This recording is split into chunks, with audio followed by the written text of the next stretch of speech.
তাদের কপিলা গরুর জন্য মশারি টাঙিয়ে দেয়। মশারির মধ্যে কপিলা বেশ আনন্দেই থাকে। কিন্তু সেই দিন রাত গভীর হতেই মশার রানী ম্যালেরিয়া ও ডেঙ্গু মশা ভূত গোয়ালের সামনে আসে। এই যে দেখছি গরুর জন্য বলে মশারি টাঙিয়েছে, এবার আমি কি করে কামড়াবো? অনেক দিন আগেকার কথা। মাধবপুর নামে এক গ্রামে কেশব নামে এক গোয়ালা তার স্ত্রী রুক্মিণীর সাথে বসবাস করত। কপিলা গরুর দুধ বিক্রি করেই তাদের সংসার চলত। এমনকি এই গ্রামের বেশিরভাগ মানুষই গরু পালন করে জীবিকা নির্বাহ করত। আহ কপিলা, অত নড়ানড়ি করিস না, স্থির হয়ে দাঁড়া। আমাকে তো ভালোভাবে দুধ দুইতেই দিচ্ছিস না, তখন থেকে শুধু নড়েই চলেছিস।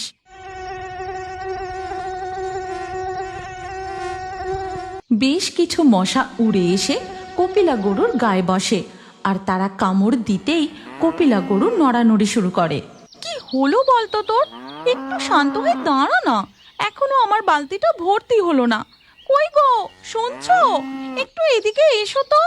রুক্মিণীর ডাক শুনে কেশব সেখানে আসে। দেখো না, কপিলা আমাকে ভালোভাবে দুধ দুইতেই দিচ্ছে না, তখন থেকে ও নড়ানড়ি করছে। আরে কপিলার গায়ে যে কটা মশা বসেছে, মশার কামড়ে অস্থির হয়ে নড়ানড়ি করছে। দাঁড়াও, আমি মশাগুলোকে তাড়িয়ে দিই। কেশব তার গামছা করে গরুর গায়ে ঝাপড় দিয়ে মশাগুলোকে তাড়িয়ে দেয়। তারপর কপিলা গরু শান্তভাবে দাঁড়িয়ে থাকে, আর রুক্মিণীরও দুধ দোয়া হয়ে যায়। এই নাও গো, আমার দুধ দোয়া হয়ে গেছে। এবার তুমি পাশের গ্রামে গিয়ে বাড়ি বাড়ি দুধ পৌঁছে দিয়ে এসো। হ্যাঁ গিন্নি, আমি তাড়াতাড়ি দুধগুলো বাড়ি বাড়ি পৌঁছে দিয়ে আসি। এরপর কেশব তার সাইকেলের দুধ নিয়ে পাশের গ্রামের দিকে রওনা দেয়। আর এদিকে কপিলা গরুর গোয়ালের পাশ থেকে একটি মশা উড়ে সোজা গিয়ে পৌঁছায় জঙ্গলের মধ্যে এক পচা ডোবার কাছে।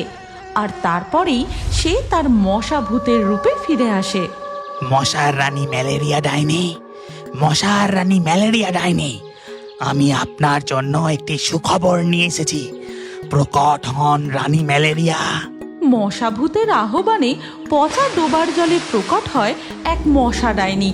ডোবার কোমর অবধি জলে দাঁড়িয়ে মশা ডাইনি বলে, কি রে ডেঙ্গু, এত হাঁপাতে হাঁপাতে আমার জন্য কি এমন খবর নিয়ে এসেছিস? প্রণাম নেবেন মশার রানী ম্যালেরিয়া। এখান থেকে কয়েক ক্রস দূরে মাধবপুর নামে এক গোয়ালাদের গ্রাম আছে। সেখানে ঘরে ঘরে গরু। আমাদের আর পচা ডোবার জল খেয়ে থাকতে হবে না। ওই গ্রামে মশাদের পেট ভরানোর কোনো অভাব হবে না। বলিস কি রে ডেঙ্গু, চল চল, আমাকে এক্ষুনি নিয়ে চল।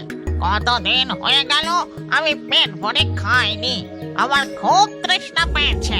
মাফ করবেন মশার রানী ম্যালেরিয়া। জানেন আজ কি হয়েছে? আমি কিছু সাঙ্গপাঙ্গ নিয়ে একটা গোয়াল ঘরের কাছে গিয়েছিলাম। আমার সাঙ্গপাঙ্গগুলো গরুর গায়ে বসেছিল, আর ওই গোয়ালাটা তার গামছার ঝাপটে সব কটাকে একেবারে সাবার করে দিয়েছে। আমি কোন রকম ধরে প্রাণ নিয়ে উড়ে পালিয়ে এসেছি। ও, তুই মন্দ বলিস নি। ওই গ্রামে একা গেলে চলবে না, লক্ষ লক্ষ মশার সৈন্যদল নিয়ে ওই গ্রামে হানা দিতে হবে। মশার জ্বালায় আমি ওই গ্রামবাসীদের অতিষ্ঠ করে তুলব। আমাকে মশার সৈন্যদল তৈরি করতে হবে। এই কথা বলে মশার রানী ম্যালেরিয়া ডাইনি ডেঙ্গুকে মশার সৈন্যদল তৈরি করার নানান পরিকল্পনা বলতে থাকে। আমি আমার জাদু শক্তি দিয়ে কালো মেঘ প্রকট করে ওই গ্রামে পাঠাচ্ছি। বৃষ্টির পর যেখানে যেখানে জল জমবে সেখানে গিয়ে আমরা মশা ডাইনি জাদু করে মেঘ প্রকট করে। তারপর সেই মেঘ মাধবপুরে জমাট বেঁধে শুরু হয় মুষলধারে বৃষ্টি। চারিদিকে জল জমতে শুরু করে। এই অসময়ে হঠাৎ কালো মেঘ জমাট বেঁধে মুষলধারে বৃষ্টি শুরু হলো যে? একটু আগেই তো দেখলাম আকাশ পরিষ্কার, সন্ধ্যাও হয়ে আসতে চললো, আমার স্বামীও যে এখনো ফিরল না। রুক্মিণীর এই কথা শেষ হতে না হতেই কেশব ভিজতে ভিজতে সাইকেল নিয়ে বাড়ি ফিরে আসে। তারপর ঘরে ঢুকে বলে, হঠাৎ যে কোথা থেকে মেঘ এসে বৃষ্টি শুরু হলো কি জানি বাবা, আজকে পুরো ভিজেই গেলাম। ধুর ধুর। তুমি বরং ভিজে জামা কাপড় বদলে রান্নাঘরে এসো, আমরা খাওয়া দাওয়া করে নিই। হ্যাঁ, ঠিক আছে। বাইরে তখন বৃষ্টি ধীরে ধীরে থেমে যায়। এরপর গভীর রাতে গ্রামের সবাই যখন ঘুমিয়ে পড়ে, তখন ডেঙ্গু মশা ভূত ও ম্যালেরিয়া মশা ডাইনি উড়তে উড়তে মাধবপুরে এসে উপস্থিত হয়। এই গল্পের পরবর্তী পর্ব যদি তোমরা দেখতে চাও তাহলে কমেন্টে নেক্সট পার্ট অবশ্যই লেখো। আর আমাদের ফেয়ারি টুনস বাংলা ফেসবুক পেজটি এক্ষুনি ফলো করে নাও। এই গল্পটি ভালো লাগলে লাইক দিয়ে শেয়ার করে দাও।